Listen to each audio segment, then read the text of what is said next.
இரவு நேரத்திலே தராவி தொழுகை இல்லை, எந்த விதமான ஜிக்ரு ஸலவாத்துகளும் இல்லை. ஆனால் கிரவுண்டுகளிலே பிளேஸ் லைட்டை போட்டுக்கொண்டு அதிலே நெட்டெல்லாம் கட்டிக்கொண்டு விளையாடி கொண்டு பக்கத்திலே உள்ளவர்களுக்கு சிரமத்தை கொடுத்து கொண்டிருப்பார்கள். நோன்பு நோட்பது என்பது சஹருடைய நேரத்தில் நன்றாக வயிறு முட்டை சாப்பிட்டு விட்டு சுபுகும் தொழாமல் லொஹரும் தொழாமல் அசருடைய நேரத்திலே எழும்பி பள்ளிவாசலுக்கு கஞ்சி எடுத்து வந்து இஃப்தாருடைய நேரத்தில் நோன்பு திறப்பதல்ல நோன்பு. நீ குடுக்கிற மாதிரி குடி, நான் உனக்கு நன்மையை தரேன். அப்ப அல்லாஹ் எங்களை சிறப்பிக்கிறான், அல்லாஹ் எங்களை தேர்ந்தெடுக்கிறான். பணக்காரர்களை தேர்ந்தெடுத்து ஜக்காத்தை சரியா கொடுத்துடுங்க. ஆனா அல்லாஹ் அள்ளி அள்ளி கொடுக்கிறான். கொடுக்கலன்னா கியாமத் நாள்ல கேட்பான், நீ சம்பாதித்ததல்ல, நான் உனக்கு ரிஸ்கா தந்தேன், ஏன் கொடுக்கல என்று அல்லாஹ் கேட்பான். गौसे आजम दस्तगीर, गौसे आजम दस्तगीर, गौसे आजम दस्तगीर, गौसे आजम दस्तगीर.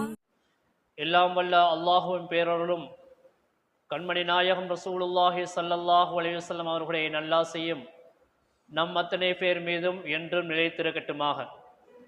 அல்லாஹும் அவனுடைய ரசூலும் எந்தெந்த விடயங்களை நம்முடைய வாழ்வில் எடுத்து நடக்க வேண்டும் என்று கட்டளையிட்டுள்ளார்களோ அவைகளை எடுத்து நடக்கவும், எதையெல்லாம் தவிர்த்து நடந்து கொள்ளும்படி உத்தரவு பிறப்பித்துள்ளார்களோ அவைகளை தவிர்த்து நடக்கவும் முதலில் எனக்கும் உங்களுக்கும் நான் வசியத்தை செய்து கொள்கிறேன்.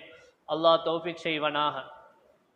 கண்ணியத்துக்குரிய பெருமக்களே, நபிகள் நாயம் ஸல்லல்லாஹு அலைஹி வஸல்லம் அவர்களுடைய உம்மத்தினர்களாகிய நமக்கு அல்லாஹு சுப்ஹானஹு வ தஆலா வேற எந்த ஒரு நபிமார்களுடைய உம்மத்துமார்களுக்கும் கொடுக்காத சிறப்பம்சங்களையும் சலுகைகளையும் நமக்கு வழங்கி இருக்கிறான். அந்த சிறப்பம்சங்களில் ஒன்றுதான் நாம் இப்பொழுது எதிர்நோக்கி கொண்டிருக்கக்கூடிய, நம்மை நோக்கி வந்து கொண்டிருக்கக்கூடிய ரமலானுடைய மாதம். இந்த ரமலானுடைய மாதத்தில் என்னென்ன சிறப்புகளை அல்லாஹு தஆலா நமக்கு அருளுகிறான் என்பதை அந்த ரமலான் என்ற வார்த்தையே நமக்கு சொல்லித் தருகிறது. ரமலான் என்ற வார்த்தையிலே 5 எழுத்துக்கள் உள்ளடங்கி இருக்கிறது. முதலாவது எழுத்து ரா. ரா என்று சொன்னால் ரஹ்மத். முதலாவது 10 அல்லாஹுடைய ரஹ்மத்தாக கிடைக்கிறது. இரண்டாவது எழுத்தாக மீம் இருக்கிறது. மீம் என்று சொன்னால் மகுபிரத், அல்லாஹு தஆலா அதிலே பாவங்களை மன்னிக்கிறான். மூன்றாவது எழுத்தாக லாது. லாது என்று சொன்னால் லாமினுல் லில் ஜன்னா, சுவர்க்கத்தை பெற்றுத் தருவதற்கு நான் பொறுப்பேற்றுக் கொள்கிறேன் என்று ரமலான் மாதம் பொறுப்பேற்றுக் கொள்கிறது. நாலாவது எழுத்தாக அலீப் இருக்கிறது, உஜ்ரத். உஜ்ரத் என்று சொன்னால் இதிலே இந்த மாதத்திலே அமல் செய்யக்கூடியவர்களுக்கு நற்கூலியை பெற்றுத் தருகிறது. ஐந்தாவது எழுத்தாக நூன் இருக்கிறது.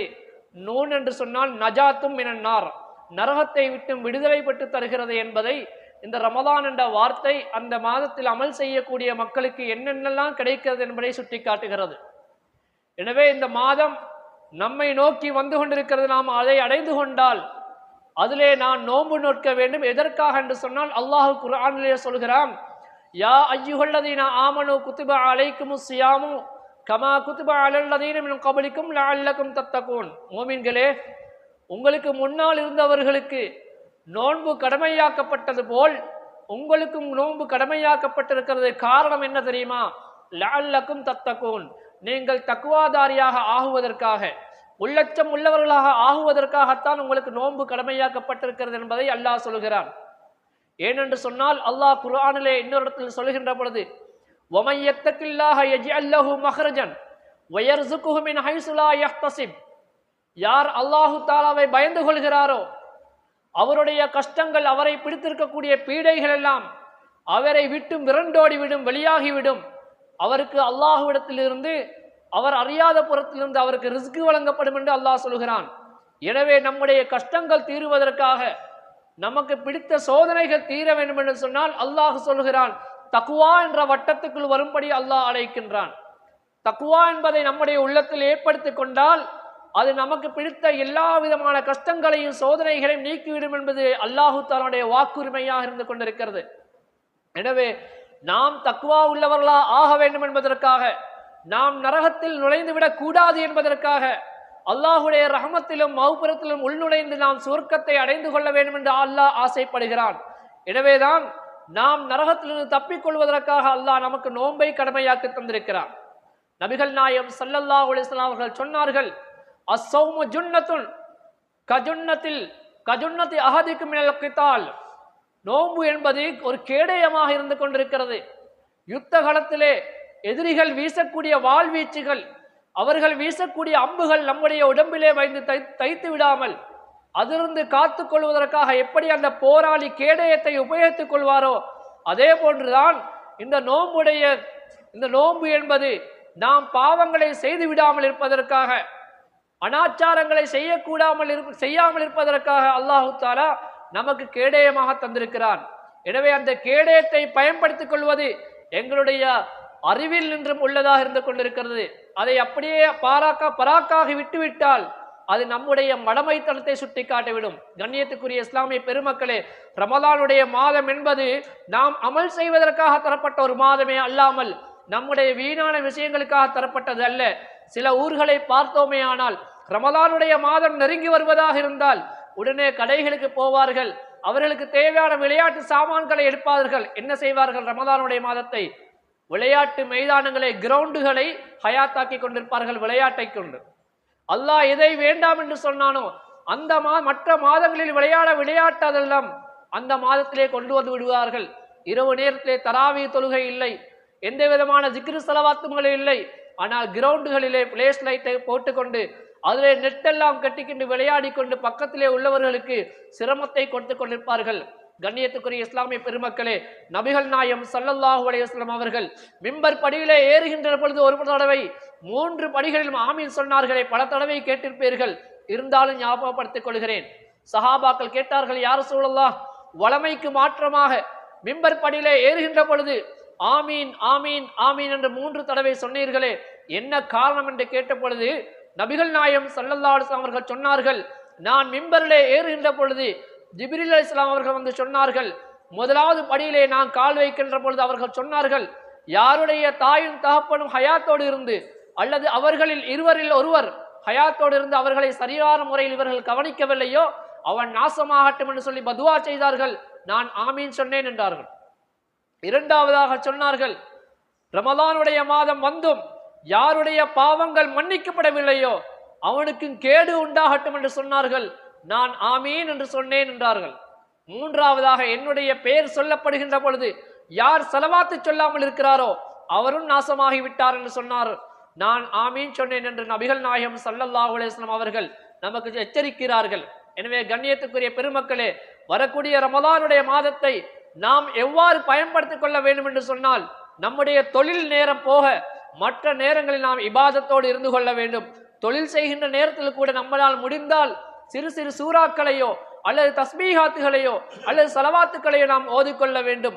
இன்னும் நபிகள் நாயகம் ஸல்லல்லாஹு அலைஹி வஸல்லம் அவர்கள் சொன்னார்கள், எந்த ஒரு மனிதன் ரமலானுடைய மாதத்திலே ஒரு நாள் நோன்பு நோற்றால், எப்படி சொல்கிறார்கள், மன்சாம யௌமன் மின் ரமலான, ரமலானுடைய மாதத்தில் ஒரு மனிதன் ஒரே ஒரு நோன்பு நோற்றால் கஃபரல்லாஹு மா தகத்தம மினஸ் ஸுனூப், அவருடைய பாவங்களில் இன்று முந்தியதை அல்லாஹ் மன்னிக்கிறான் என்கிறார்கள்.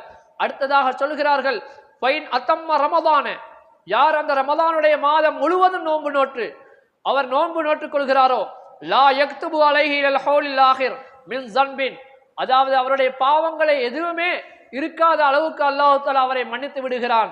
அதே நேரத்தில் ஃபைன் மாத்த கபுல ரமலான ஆகர, அவர் அடுத்த ரமலான் வருவதற்கு முன்னால் அவர் மௌத்தாகிவிட்டால், அடுத்த ரமலான் வருவதற்கு முன்னால் அவர் மௌத்தாகிவிட்டால், ஜாஅ யௌமல் கியாமத்தி வலைஸ லஹு தம்புன், அவர் மறுமை நாளில் மஹ்ஷர் மைதானத்திலே அவர் எழுப்பப்படுகின்ற பொழுது எந்த விதமான பாவமும் இல்லாத மனிதராக, பரிசுத்தமான மனிதராக எழுப்பப்படுகிறார் என்று நபிகள் நாயகம் ஸல்லல்லாஹு அலைஹி வஸல்லம் அவர்கள் சொல்கிறார்கள்.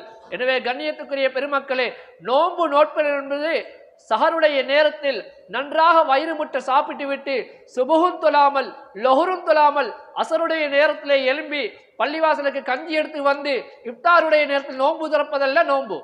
அந்த நோம்பினால் அல்லாஹுக்கு எந்த விதமான பலனும் இல்லை, நமக்கும் பலன் இல்லை. அல்லாஹ் அந்த நோன்பை கண்டுகொள்ளவும் மாட்டான். எனவே நோன்பு என்பது நம்முடைய அந்த பகல் நேரத்தில் மட்டுமல்லாமல் இரவு நேரத்திலும் அல்லாஹ் நம்மை பார்த்து கொண்டிருக்கிறான் என்ற அச்சம் நம்முடைய உள்ளத்தில் இருக்க வேண்டும். அந்த உள்ளச்சத்தோடு தான் நாம் நோன்பு நோக்கணுமே தவிர நம்முடைய பசியும் தாகமும் அல்லாஹ்வுக்கு முக்கியமானதல்ல. அது மட்டுமல்லாமல் இன்னும் அல்லாஹு சுப்ஹானஹு வ தஆலா சொல்வதாக நபிகள் நாயகம் ஸல்லல்லாஹு அலைஹி வஸல்லம் அவர்கள் சொல்கிறார்கள், அஸ்ஸௌமுலி வ அன அஜ்ஸீ பிஹி, நோன்பு என்பது எனக்குரியது, அதற்கு நான் தான் கூலி கொடுப்பேன் என்று அல்லாஹ் சொன்னதாக நபிகள் நாயகம் ஸல்லல்லாஹு அலைஹி வஸல்லம் அவர்கள் சொல்கிறார்கள். அப்படியானால் தொழுகை அல்லாஹ்வுக்குரியதல்லையா? ஜக்காத்து அல்லாஹ்வுக்குரியதல்லையா? ஹஜ் உம்ரா எல்லாம் அல்லாஹ்வுக்குரியதல்லையா?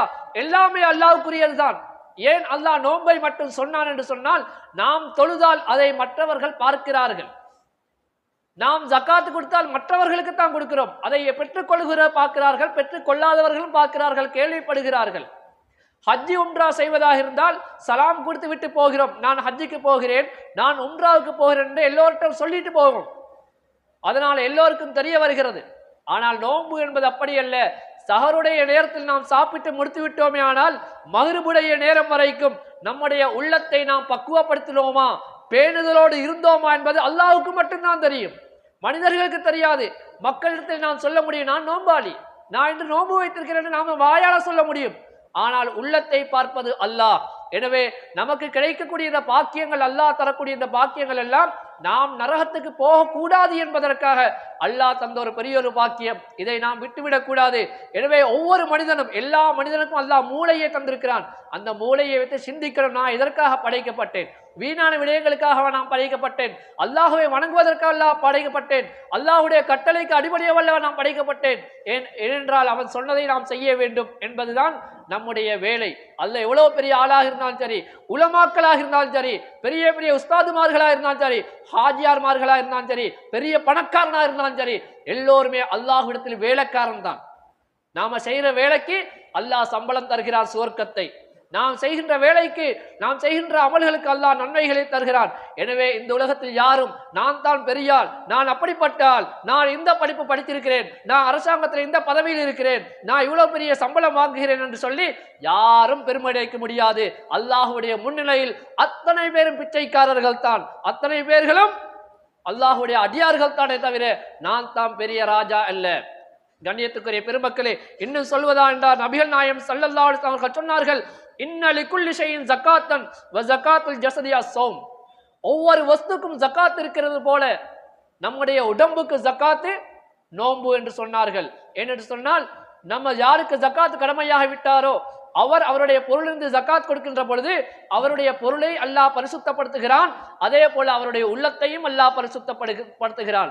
அதே போல நாம நோன்பு நோற்றால் அந்த நோன்பு நம்முடைய உடம்புக்குள்ளே ஜகாத்தாக இருக்கிறது. எனவே அல்லாஹ் நம்முடைய உள்ளத்தை பரிசுத்தப்படுத்துகிறான். இன்னும் சொன்னார்கள் நபிகள் நாயகம் ஸல்லல்லாஹு அலைஹி வஸல்லம் அவர்கள், நௌமு ஸாயிமி இபாதத்துன். ஒரு நோன்பாளியுடைய தூக்கம் வணக்கமாக இருக்கும், இபாதத்தா இருக்கும். தூக்கம் என்று சொன்னா எந்த அமலும் செய்யாம அப்படியே மறுபு வரைக்கும் தூங்குறதல்ல, இரவு நேரத்துல எந்த அமலும் செய்யாம அப்படியே தூங்குறதல்ல.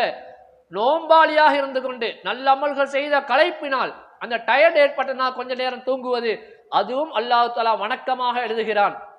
அதே நோன்பாளியுடைய வனபசுஹு, அந்த நோன்பாளி விடுகிற ஒவ்வொரு மூச்சும் அல்லாஹ்விடத்திலே தஸ்பீஹத்துன், தஸ்பீஹாக எழுதப்படுகிறது. இவர் தஸ்பீஹ் ஓதினார் என்று அல்லாஹ் நன்மையை தருகிறான். வ அமலுஹு முதாஅஃபுன், அவர் செய்யக்கூடிய அமல்களுக்கு அல்லாஹ் தஆலா இரட்டிப்பாக பல மடங்காக கூலி கொடுத்து கொண்டிருக்கிறான் என்பதையும் நபிகள் நாயகம் ஸல்லல்லாஹு அலைஹி வஸல்லம் அவர்கள் நமக்கு அறிவிக்கிறார்கள். மேலும் சொன்னார்கள், லவ் அஸினல்லாஹு ஸமாவாத்தி வல் அர்த, அல்லாஹ் தஆலா இந்த பூமிக்கும் இந்த வானத்துக்கும் ஐயத்தகல்லமா, பேசுவதற்கு அனுமதி கொடுத்தால் அந்த பூமியும் வானமும் என்ன செய்யும் தெரியுமா? லபஷர்தா மன் ஸாம ரமதான மில் ஜன்னா, இந்த ரமதானுடைய மாதத்தில் யார் நோன்பு நோக்கிறாரோ அவருக்கு சுவர்க்கத்தை கொண்டு நன்மாராயம் சொல்லக்கூடியதாக அந்த வானமும் பூமியும் பேசும் என்று நபிகள் நாயகம் ஸல்லல்லாஹு அலைஹி வஸல்லம் அவர்கள் சொல்கிறார்கள். எனவே கண்ணியத்துக்குரிய பெருமக்களே, நமக்கு வரக்கூடிய இந்த பாக்கியத்தை நாம் வேண்டுமென்றே நாம் விட்டோமே என சொன்னால் நம்மளை போல வேறொரு நஷ்டவாளி யாருமே இல்லை. இன்னும் சொல்வதாக இருந்தால், ரமலானுடைய அந்த நேரம் முடிந்து, அதாவது நோன்புடைய நேரம் முடிந்து நாம் இஃப்தார் வைப்போம்.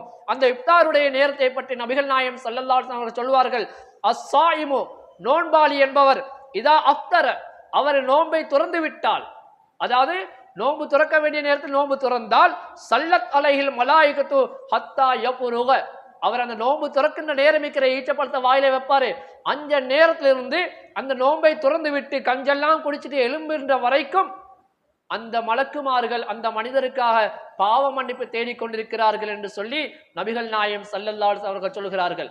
பாவம் செய்கிறது நாங்கள், ஆனால் மன்னிப்பை கேட்கிறதோ மலக்குமார்கள். அல்லாஹ் எவ்வளவு ஒரு பெரிய பாக்கியத்தை நபிகள் நாயகம் ஸல்லல்லாஹு அலைஹி வஸல்லம் உம்மத்தினர்களாய் நமக்கு தந்திருக்கிறான். கண்ணியத்துக்குரிய பெருமக்களே, நாம் இந்த மாதம் ரமலானுடைய மாதம், குர்ஆன் இறக்கப்பட்ட மாதம் என்று நாம் சொல்லுவோம். அல்லாஹும் சொல்கிறான், இன்னா அன்ஸல்னாஹு ஃபீ லைலத்தின் முபாரக்கா, நாங்கள் இதை பரக்கத்தான ஒரு இரவிலே இறக்கி வைத்தோம் என்று சொன்னான். ஆனால் அது எந்த மாதம் எந்த நாள் என்பதை அதே ஆயத்தில் சொல்லாமல் வேறொரு இடத்தில் சொல்கிறான், ஷஹ்ரு ரமதானை உன்சில ஃபீஹில் குர்ஆன், இந்த குர்ஆன் ரமலானுடைய மாதம் இறக்கப்பட்டது என்பதை மாதத்தை கொண்டு குறிப்பிட்டு காட்டுகிறான். அந்த மாதத்தில் எந்த நாளில் இறக்கப்பட்டது என்பதை சொல்லுகின்ற பொழுது இன்னா அன்ஸல்னாஹு ஃபீ லைலத்துல் கத்ர், லைலத்துல் கத்ர் என்று சொல்லக்கூடிய அந்த கத்ருடைய இரவிலே நாங்கள் அந்த குர்ஆனை இறக்கி வைத்தோம் என்று அல்லாஹ் சொல்கிறான். கண்ணியத்துக்குரிய பெருமக்களே, ஆயிஷா ரலியல்லாஹு அன்ஹா அவர்களை பார்த்து நபிகள் நாயகம் ஸல்லல்லாஹு அலைஹி வஸல்லம் அவர்கள் 4 விடயங்களை சொன்னார்கள். இந்த 4 விடயங்களை செய்யாமல் நீங்கள் தூங்க போக வேண்டாம் என்று சொன்னார்கள். அதிலே ஓரிரண்டை மட்டும் சொல்லிக் கொள்கிறேன். ஆயிஷாவே, முழு குர்ஆனையும் ஓதி முடிக்காமல் நீங்கள் தூங்க வேண்டாம் என்றார்கள். ஆயிஷா ரலியல்லாஹு அவங்க பார்த்தாங்க, ஒவ்வொரு நாளும் தூங்குவது, முழு குர்ஆனையும் ஒரே நாளில் எப்படி ஓதுவது என்று கேட்ட பொழுது நபிகள் நாயகம் ஸல்லல்லாஹு அலைஹி வஸல்லம் அவர்கள் சொன்னார்கள், சூரத்துல் இஹ்லாஸ் இருக்கிறது அல்லவா, குல் ஹுவல்லாஹு அஹத் என்று சொல்லக்கூடிய அந்த சூராவை ஒரு மனிதர் 3 தடவை ஓதினால் முழு குர்ஆனையும் ஓதிய நன்மையை அல்லாஹ் கொடுக்கிறான். ரொம்ப சின்ன சூரா. யாருக்காவது குர்ஆனை பார்த்து ஓத தெரியவில்லையா, அல்லது பார்த்து ஓதக்கூடிய நேரம் இல்லையா, நீங்கள் நடந்து கொண்டே, உட்கார்ந்து கொண்டே, படுத்துக்கொண்டே, சாய்ந்து கொண்டே குல் ஹுவல்லாஹு சூராவை 3 தடவை நீங்கள் ஓதினால் உங்களுக்கு உடனடியாக என்ன செய்யப்படும், முழு குர்ஆனை ஓதிய நன்மை எழுதப்படும். பயானை கேட்டுக்கொண்டிருக்கிறார்கள் அல்லவா, காதால பயானை கேட்டுக்கொண்டு நபிகள் நாயகம் ஸல்லல்லாஹு அலைஹி வஸல்லம் அவர்கள் மீது ஸலவாத்தும் சொல்லிக்கொண்டு அப்படியே 3 தடவை பயான் முடிய முன்னால நீங்க 3 தடவை குல் ஹுவல்லாஹு சூராவை ஓதுங்கள். இங்கிருந்து எழும்ப முன்னால் உங்களுக்கு உடனடியாக அல்லாஹ் தஆலா அந்த குர்ஆன் முழுவதையும் ஓதிய நன்மையை அல்லாஹ் தருகிறான். எவ்வளவு பெரிய பாக்கியத்தை நபிகள் நாயகம் ஸல்லல்லாஹு அலைஹி வஸல்லம் உம்மத்துடைய நமக்கு தந்திருக்கிறான். எனவே கண்ணியத்துக்குரிய பெருமக்களே, இந்த நோன்பு என்பது ஏழைகளுடைய பசியை உணர்வதற்காக தரப்பட்டது.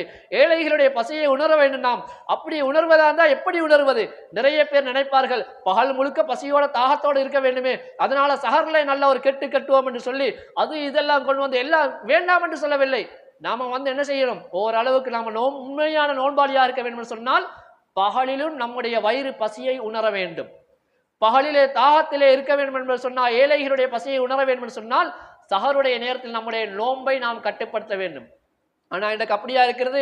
எத்தனை விதமான பால், புலாங்கப்பால், தேங்கப்பால், அந்த பால், இந்த பால், கடைசியில டின் பால்ல நின்றுட்டு சாப்பாடு அப்படி எல்லாத்தையும் நல்லா சகனோட சேர்த்து வலிச்சு அடிச்சுட்டு சுபூவும் தொழாம லொஹரும் தொழாம அசருடைய நேரத்தை பள்ளிவாசலுக்கு கஞ்செடுக்க வாரது. ஆள் நோம்பாளி மாதிரி காட்டிக்கொள்ள, இது நோம்பல்ல. அல்லாஹ் இதை விரும்பவில்லை. அதே நேரத்தில் இரவு நேரத்திலே நபிகள் நாயகம் ஸல்லல்லாஹு அலைஹி வஸல்லம் அவர்கள் சொன்னார்கள், மன் காம ரமதான யார் ஒருவர் இரவு நேரத்தில் ரமதானுடைய மாதத்திலே நின்று வணங்குவாரோ அவருடைய முந்தைய பாவங்கள் மன்னிக்கப்படும் என்று நபிகள் நாயகம் ஸல்லல்லாஹு அலைஹி வஸல்லம் சொன்னார்கள். எனவே கண்ணியத்துக்குள்ளே ஏன் பள்ளிவாசலிலே கஞ்சி காய்க்கப்படுகிறது சொன்னால், ஏழைகளுடைய உணவை பொறுத்தவரையில் அவர்கள் கஞ்சி தான் சொல்லுவாங்க. பெரும்பாலும் நம்ம அடிக்கடி கேட்டிருப்போம், ஒரு நேர கஞ்சிக்கு கூட வசதி இல்லைன்னு சொல்லுவாங்களே. சாப்பாட்டுக்கு வசதி இல்லை என்று சொல்வதை விட கஞ்சிக்கு வசதி இல்லைன்னா சொல்லுவாங்க. சாப்பாடு என்று வரும் பொழுது இன்னும் 2-3 கறிகள் தேவைப்படும். ஆனால் கஞ்சி என்று சொன்னால் சோறை மட்டும் என்ன, அரிசியை மட்டும் வச்சு காய்ச்சி குடித்துக் கொள்வார்கள் ஏழைகள். அந்த பசியை உணர்வதற்காகத்தான் பள்ளிவாசல்களிலே கஞ்சி கொடுக்கப்படுகிறது, விநியோகிக்கப்படுகிறது. அந்த வகையில் இந்த பள்ளிவாசலிலும் ரத்மலானாயில் இருக்கக்கூடிய இந்த தாளையம்பாவா பள்ளிவாசலிலும் இந்த நோன்பு கஞ்சி ஏற்பாடு பண்ணியிருக்கிறார்கள். கண்ணியத்துக்குரிய பெருமக்களே, அந்த கஞ்சி கொடுப்பதற்காக யார் யாரெல்லாம் விருப்பப்படுகிறார்களோ அவர்கள் தங்களுடைய பெயர்களை இந்த பள்ளிவாசலை கொடுத்து, நாங்களும் இந்த ரமலான் மாதத்தில் எங்களுடைய கணக்கால் ஒரு கஞ்சி கொடுக்கிறோம் என்று சொல்லி நீங்கள் கொடுத்து பாருங்கள். அல்லாஹு தாலா உங்களுடைய சம்பாத்தியத்தில் எவ்வளவு பெரிய பரக்கத்தை வைப்பான் என்பது உங்களுக்கு தெரியும். நாங்க மற்றவங்களுக்கு சாப்பிட கொடுத்தா அல்லாஹ் நமக்கு சாப்பாட்டிலே எந்த விதமான குறையும் வைக்க மாட்டான். நரகத்திலே ஒரு நரகம் இருக்கிறது, சக்கர் என்று சொல்லக்கூடிய ஒரு நரகம். அந்த சக்கர் என்ற நரகத்தை பற்றி அல்லாஹு தாலா குர்ஆனிலே சொல்கிறான், மா சலக்கக்கும் ஃபீ சக்கர். அந்த சக்கர் என்ற நரகத்துக்கு முன்னால் இருக்கக்கூடிய மலக்கு கேட்பார்கள், அந்த நரகத்துக்கு வரக்கூடிய மக்களை பார்த்து கேட்பார்கள், நீங்கள் இந்த சக்கர் என்ற நரகத்துக்கு வந்திருக்கிறீர்களே, அப்படி என்ன பாவம் செய்தீர்கள் என்று கேட்ட பொழுது அந்த மக்கள் சொல்வார்கள், லம் நகு மினல் முஸல்லீன் வலம் நுத்இமுல் மிஸ்கீன். நாங்கள் தொழக்கூடிய மக்களாக இருக்கவில்லை, நாங்கள் மிஸ்கீன்களுக்கு உணவளிக்கவில்லை, அல்லாஹ் எங்களை சக்கர் என்ற நரகத்துக்கு தள்ளி விட்டான் என்று சொல்லி அந்த மக்கள் சொல்வார்கள். எல்லாம் வல்ல அல்லாஹ் அத்தனை பேரையும் அந்த நரகத்திலிருந்து காப்பாற்றுவானாக. எனவே கண்ணியத்துக்குரிய பெருமக்களே, நபிகள் நாயகம் ஸல்லல்லாஹு அலைஹி வஸல்லம் அவர்களிடத்தில் எத்தனையோ மனிதர்கள் இஸ்லாத்தில் சிறந்த செயல் எது என்று கேட்டதற்கு அவர்கள் பலவிதமான விதமான பதில்களை கொடுத்தார்கள். சில பேர்களுக்கு சொன்னார்கள், தொழுகையை அதனுடைய ஆரம்ப நேரத்தில் தொழுது கொள்ளுங்கள் என்றார்கள். இன்னும் ஒரு மனிதர் கேட்ட பொழுது, நீங்கள் பசித்தவர்களுக்கு உணவளியுங்கள் என்றார்கள். ஏழைகளை பொறுத்தவரையில ரமதான் அல்லாத மாதத்திலே பசியோடு இருப்பார்கள். அப்ப ரமதானுடைய மாதத்தில் எவ்வளவு பசியோடு இருப்பார்கள். சில ஏழைகளுக்கு சஹருடைய நேரத்தில் சாப்பாட்டுக்கு கூட வழி இல்லாமல் இருக்கிறார்கள். எனவே கண்ணியத்துக்குரியவர்களே, அல்லாஹ் தஆலா உலகத்திலே பணக்காரனையும் ஏழையையும் படைத்த காரணம் என்ன தெரியுமா? ஏழைகளுக்கு பணக்காரன் கொடுக்க வேண்டும் என்று சொல்லி. நாம இப்ப சுல்மா ஒரே ஒரு விஷயத்தை சொல்லி முடித்துக் கொள்கிறேன். இந்த நாட்டினுடைய ஜனாதிபதி வருகிறார். நம்ம ஒரு ஃபங்க்ஷன் வைக்கிறோம். நம்முடைய கையால் நாம பரிசு கொடுக்க போகிறோம், கிஃப்ட் கொடுக்க போகிறோம். அதை எப்படி கொடுக்க போகிறோம்? நம்முடைய நாட்டு ஜனாதிபதியை அழைத்து, ஜனாதிபதி அவர்களே நீங்க உங்களோட கையால கொடுங்கன்னு சொல்லுகிறோம். இப்ப ஜனாதிபதி வருகிறார். வந்து அந்த கிஃப்டை எடுத்து அவர் கொடுக்காமல் உங்களுடைய யாருடைய கையில தந்து நீங்களே கொடுங்க, உங்க கையால கொடுத்தா நல்லா இருக்கும்னு சொல்லி தந்தா நீங்க எவ்வளவு சந்தோஷப்படுவீங்க? எத்தனை பேர்கிட்ட சொல்லுவீங்க, எனக்கு ஜனாதிபதி ஏண்ட கையால கொடுக்கணும்னு ஆசைப்பட்டாரு, ஏண்ட கையில தான் தந்தாரு என்று சொல்லி ஊரெல்லாம் சொல்லுவீங்க. உங்க குடும்பத்துல உங்களோட பிள்ளைகள்ட்ட எல்லாம் சொல்லுவீங்க, சந்தோஷமா சொல்லுவீங்க, ஜனாதிபதி என்னையத்தான் கூப்பிட்ட. அந்த இடத்துல எத்தனை பேர் இருந்தாங்க, யாரையும் கூப்பிடல, என்னையத்தான் கூப்பிட்ட என்று சொல்லி நம்ம சந்தோஷமா சொல்லுகிறோமே. அதே மாதிரிதான் ஏழைகளுக்கும் கொடுப்பதும் அல்லாதான், பணக்காரனுக்கு கொடுப்பதும் அல்லாதான். ஆனா அல்லாஹ் நேரடியா வந்து கொடுப்பதில்லை. எங்கட கையில தர்றார், நீ குடு, நீ கொடுக்கிற மாதிரி குடு, நான் உனக்கு நன்மையை தரேன். அப்ப அல்லாஹ் எங்களை சிறப்பிக்கிறான், அல்லாஹ் எங்களை தேர்ந்தெடுக்கிறான். பணக்காரர்களை தேர்ந்தெடுத்து ஜக்காத்தை சரியா கொடுத்துடுங்க. ஆனா அல்லாஹ் அள்ளி அள்ளி கொடுக்கிறான். கொடுக்கலன்னா கியாமத் நாள்ல கேட்பான், நீ சம்பாதித்ததல்ல, நான் உனக்கு ரிஸ்கா தந்தேன், ஏன் கொடுக்கல என்று அல்லாஹ் கேட்பான். கொடுக்கக்கூடியவர்களுடைய பண்புகளை பற்றி முத்தகீன்களுடைய, இப்ப நம்ம சொன்னோம் இந்த ரமதானுடைய மாதம் தந்தது நம்ம தக்குவாதாரி ஆகுவதற்காகத்தானே. அல்லாஹ் தஆலா தக்குவாதாரியுடைய அடையாளங்கள் 3 சூரத்துல் பக்கரால ஆரம்பத்துல சொல்கிறான். அல்லதீன யுமினூன பில் கைபி, மறைவானவற்றை கொண்டு ஈமான் கொண்டிருப்பார்கள். மறைவானது என்றா என்ன? அல்லாஹ்வை நாம நம்புகிறோம், அல்லாஹ் நம்ம பார்த்ததில்லை, நரகத்தை பார்த்ததில்லை நம்புகிறோம், மலக்குமார்களை பார்த்ததில்லை நம்புகிறோம். அடுத்ததாக அல்லாஹ் தஆலா தக்வாதாரியுடைய 2வது பண்பை சொல்லுகிறான். வயகீமுன ஸலாத்த, தொழுகையை சரியான நேரத்தில் தொழுவார்கள். அடுத்ததாக வயகீமுன ஸலாத்த, அதுக்கு அடுத்ததாக வமிம்மா ரஸக்னாஹும் யுன்ஃபிகூன், அவர்களுக்கு நாங்கள் எதை ரிஸ்காக கொடுத்திருக்கிறோமோ அதிலிருந்து அவர்கள் செலவழிப்பார்கள். தந்தது அல்லாஹ், அவன் தந்துட்டு நாங்க எங்களை செலவழிக்க சொல்கிறான். நாங்க அல்லாஹ் சொன்ன வேலையை செய்யறோம். அப்ப செஞ்சாச்சு தானே, வேலையை பார்த்துட்டு போன்னு அல்லாஹ் சொல்லல. நீ என்னமோ நாங்களா சம்பாதிச்சு நாங்களா அந்த பணத்தை தேடி நாங்களாவே கொடுத்த மாதிரி அல்லாஹ் எங்களுக்கு சுவர்க்கத்தை தர்றான். தந்தது அவன் தான், எங்களுக்கு அவன் தந்துட்டு நீ குடி என்று சொல்லிட்டு என்னமோ நாங்களா சம்பாதிச்ச மாதிரி எங்களை சுவர்க்கத்துக்கு அனுப்புறான். இவ்வளவு பெரிய ஒரு வாக்கியம், மற்றவங்களை முன்னால கேவலப்படுத்தாம. எனவே கண்ணியத்திற்குள்ளே வசதி உள்ளவர்கள் ஒவ்வொருவருக்கும் சொல்லிக் கொள்கிறேன், அல்லாஹ் உங்களுக்கு வசதியை தந்தது உங்களோட கையால ஏழைகளுக்கு கொடுக்கணும்னு அல்லாஹ் ஆசைப்படுகிறான். உங்களை அல்லாஹ் பெரிய மனுஷனாக்க பார்க்கிறான்.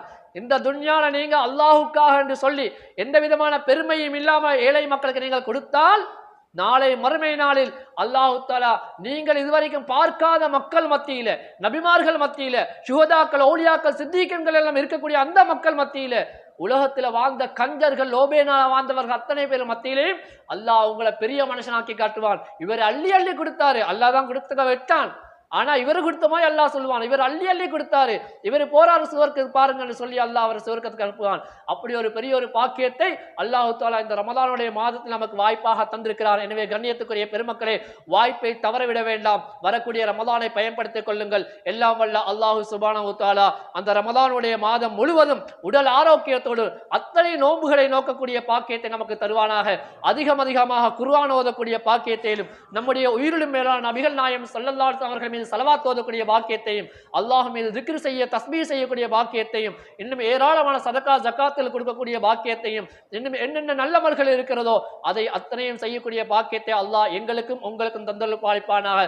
யாரெல்லாம் நோயாளிகளாக இருக்கிறார்களோ அவர்களுடைய நோய்களை அல்லாஹ் ரமதான் மாதத்துக்கு முன்பாகவே சுகமாக்கி வைத்து அவர்களை ரமதானுடைய மாதம் முழுவதும் நோன்பு நோக்கக்கூடிய பாக்கியத்தை அவர்களுக்கும் அல்லாஹ் தஆலா கொடுப்பானாக.